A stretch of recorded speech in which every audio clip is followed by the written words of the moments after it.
There was a time when the most watched people on American television weren't influencers, singers, or dating show rejects. They were sweaty, armed, and ankle-deep in swamp water, and yelling, "Choot 'em!" Shoot! The first shot misses. Like their rent depended on it. This was swamp people. And for a hot, muddy minute in the early 2000s, it was everywhere. Let's do it! Before we were binging scammers on Netflix or crying over broken bachelor roses, we were glued to the History Channel, watching Cajun families hunt dinosaurs with rifles, rope, and absolutely zero chill. It wasn't just entertainment, it was folklore with body counts. He's the captain, I'm the deckhand, so you gotta deal with what they give us, you know?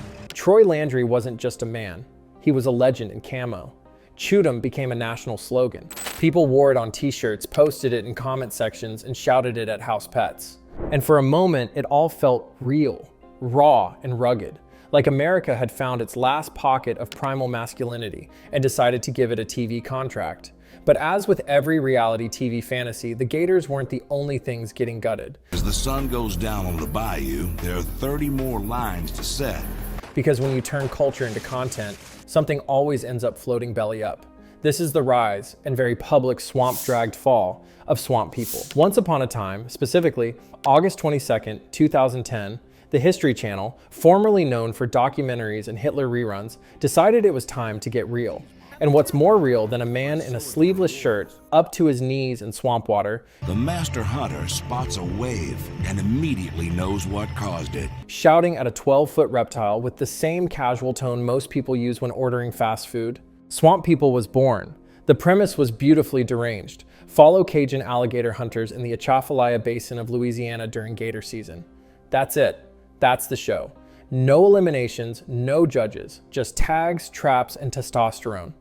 And guess what? It worked. The premiere pulled in 3.1 million viewers, a number that made execs at History Channel spit out their artisan coffees and whisper, "Holy hell, people love hillbillies." Suddenly, gators are everywhere. By season 2, the audience had swelled to 5.5 million, making Swamp People the #1 show in its time slot on cable. Season 3 averaged 4.4 million weekly viewers, and Troy Landry, the man was printing money. See him way down the canal back there? That's 2 right there. Or at least trademarks. He even sued people for putting Choot 'em on t-shirts without his permission. Icon behavior. The show hit the cultural jackpot by tapping into a vibe America didn't even know it missed. Rugged, family-based survival with a sprinkle of Southern charm and a whole lot of dead reptiles. This wasn't just reality TV, it was folklore in high definition. And the spin-offs? Oh baby. There was Outback Hunters, Swamp People, but in Australia, because of course, Swamp Mysteries with Troy Landry, basically Swamp People with side quests, and Serpent Invasion, where the crew went full Florida man and started hunting invasive pythons. Oh, not good at all. Ain't got much time left. What's next? Swamp People? Vegan edition? Merch was flying off the shelves. There were apps, games, gator plushies, a swamp-themed media empire. The show was, quite literally, eating its competition alive. In those early years, Swamp People had it all. The alligators have mysteriously stopped taking the bait. Authenticity, adrenaline, and just enough dysfunction to make it feel real. Before the scandals, before the lawsuits, before the Facebook meltdowns. This was the golden era, a time when reality TV still had a pulse, and it thumped to the sound of shotgun blasts in the swamp. Every cultural empire has a downfall. Rome had Nero, Blockbuster had Netflix, and Swamp People, well... Little baby alligators. They just hatched? Yeah, just hatched. Swamp People had Trapper Joe, a 6-pack of beer, and a broken rib or two. At first, the signs were subtle, a familiar formula, a little deja vu. You got it? Hold tight, hold up on, hold tight. Ah, boy! Another day, another gator, another Troy Landry catchphrase. The tension started to feel scripted. The gators suspiciously photogenic, the authentic reactions just a little too edited. But fans forgave it, because who doesn't love watching someone wrestle a literal dinosaur before breakfast? Then the chaos started to leak, not from the boats, but from the cast members themselves. Trapper Joe and Tommy are regrouping after a terrible day on the bayou. Let's begin with the Molinaire family. RJ and J. Paul, fan favorites, Homa Nation badasses, and apparently part-time UFC fighters. In 2013, they were arrested for allegedly beating a man with a beer bottle during a traffic dispute. Yes, a beer bottle. Because when you brand yourself as a swamp warrior, I guess bar fight logic applies everywhere. Around the corner is where we set that special bait out. And if that wasn't enough swampside drama, allow us to introduce Trapper Joe. In 2012, the man whose only weapon should have been a gator hook got arrested in Florida for domestic violence, and then again in 2015, this time for allegedly breaking his girlfriend's ribs.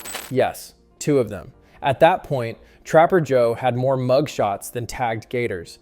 Joe realizes that taking on 103 tags so late in the season could turn out to be a disaster. The History Channel went from promoting Southern family values to please ignore the felonies. Meanwhile, in the Hold My Beer department, Chase Landry, Troy's son, literally opened fire on a shrimp boat in 2016. Why? Because it made waves. No, really. He claimed the wake was threatening his tiny skiff. So he shot the boat's fuel tank. The fuel tank. Imagine being that committed to your own survival that you start shooting seafood logistics like it's Mad Max Bayou Edition. And yet somehow swamp people kept going until History Channel said, you know what? Maybe enough felonies is enough. By 2015, ratings were slipping, but not as fast as the cast contracts. I like this man. He's the alligator man. I go to him when I need a piece of tail. That year, in a move so tactless it could only happen on reality TV, History Channel fired half the cast and told them via email, no warning, no ceremony, just bye. Fan favorites like Gator Queen Liz, Junior Edwards, and others were axed overnight. And how did the cast respond? They went nuclear. On Facebook, Liz Cavalier posted a scorched earth message calling out the producers, warning fans they were the real victims of this betrayal. Jeremy Pruitt and David Ledart followed with, we got the call, we were cut from the show, and fans lost it. Petitions popped up, hashtags exploded. Liz, in peak unbothered legend mode, told the producers to kiss my ass and called them a bunch of candy asses. Truly, Shakespeare couldn't have written it better. But the drama didn't stay confined to Facebook feeds. Behind the scenes, things were even swampier. The show's production company, Original Media, later rebranded as Truly Original, ironic really, got smacked with a $282,000 settlement for not paying crew members their overtime. Turns out, when you're working 80-hour weeks filming sweaty men in swamps, you're supposed to get a little thing called compensation. King of the Swamp, Troy Landry, has 500 tags to fill. Who knew? And if that wasn't enough, rumors started circulating that some of the gator hunts were staged. Not just hyped, staged, as in producers allegedly manipulated scenes, reused footage, or planted lines for dramatic effect. The same show that sold itself as a raw look into Cajun survivalism may have been as real as a Disneyland swamp ride. But wait, there's more. In 2024, Troy Landry, the literal king of the swamp, the guy who made Choot Em a brand, it's all due to, irresponsibility, and that's one of the things that worries me the most. was cited by Louisiana wildlife officials for failing to tag a gator correctly. Yep, the man who made a living enforcing the rules of the hunt on camera was caught violating them off camera, and during an undercover sting, no less. It was like if Gordon Ramsay got busted serving frozen chicken nuggets. The betrayal. By now, the swamp wasn't just muddy, it was radioactive. I'm just worried about his deckhand. I just hope that he could keep up. Critics began noticing the rot. The show became formulaic. The same slow-mo gator pulls, the same suspense music, the same we only got 10 tags left tension every single season. At some point, it stopped being exciting and started feeling like a redneck version of Groundhog Day.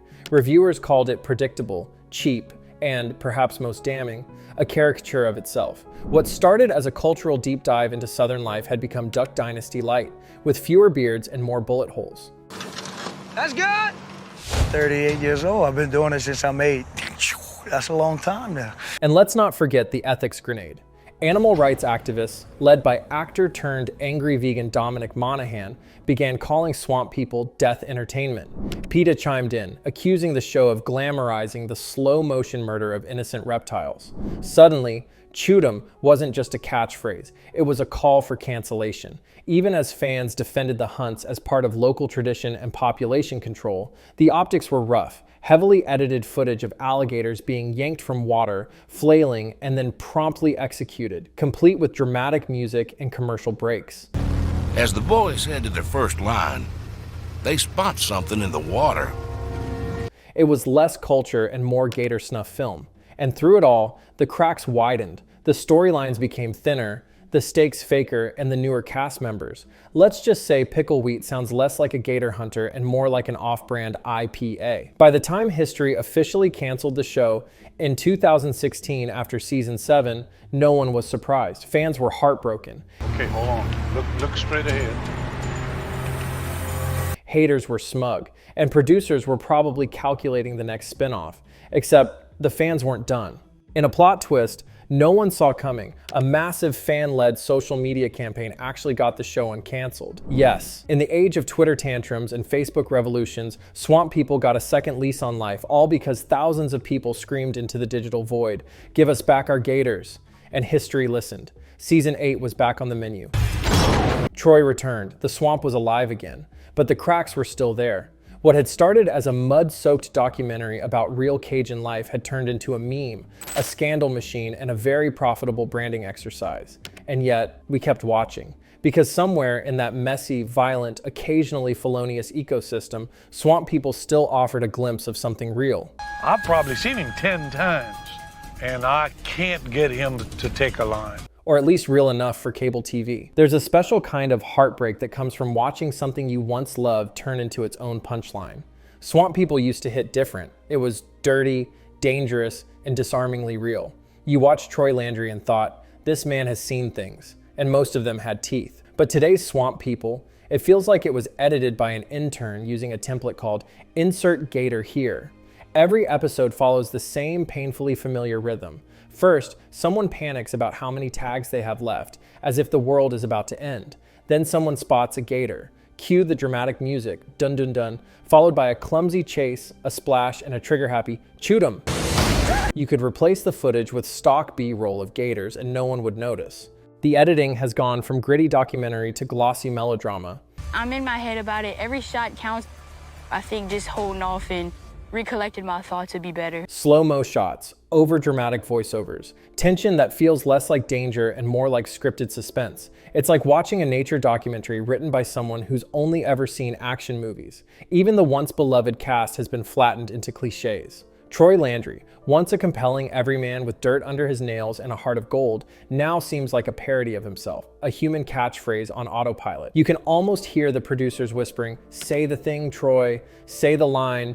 And the new cast, they're fine. But let's be honest, adding influencer-friendly names like Pickle Wheat doesn't bring freshness. It brings forced branding. It's hard to take a show seriously when the characters feel like they were cast based on Instagram engagement. The spin-offs haven't helped either. Serpent Invasion turned the gritty world of Cajun hunting into a Florida fever dream. Watching swamp veterans stumble through python chases felt more like a reality TV crossover episode than a meaningful extension of the original show. It's the televisual equivalent of putting hot sauce on a salad and calling it gumbo. Meanwhile, the online community that once kept the show alive has fractured. Hardcore fans cling to nostalgia, watching out of loyalty. Others, long disillusioned, lament the show's downfall across Reddit and Twitter, trading memes that mock the show's endless repetition. A once thriving fan base has started to sound more like a support group. When you're in your head, you kind of lose focus, but once I zone in and get right, I'm not gonna give up on myself. What was once visceral and authentic has become sanitized and safe. It's not thrilling anymore. It's not even offensive. It's just wallpaper with guns and reptiles. And maybe that's the saddest death a TV show can have. Not with a bang, but with a wet, gurgling splash. Swamp People promised us grit, tradition, and authenticity. And for a little while, it delivered. It made us believe that deep in the swamps of Louisiana, real people were still living real lives. Not for fame, but for survival. But then came the lawsuits, the Facebook rants, the staged hunts, the overproduced spin-offs. The gator hunting became a sideshow, the authenticity a branding exercise. Wasn't feeling it after the first day, so I thought maybe something happened in the boat or whatnot, and he didn't want to share it. Can it be saved? Probably not. You can't resurrect something that's been eaten by its own memes. What started as a raw, muddy window into Cajun life has become another piece of background noise in a bloated reality TV landscape, as real as a wax museum, but with more gunfire. Still, maybe that's okay. Maybe Swamp People was never meant to last forever, just long enough to give us Choot Em, a few viral clips, and the eternal image of a man in camo shooting at a gator like it owes him money. Rest in peace, Swamp People. You were messy, chaotic, and deeply questionable. But for a while, you were magic. Like and subscribe, and if you ever see a gator, just remember, don't film it, run.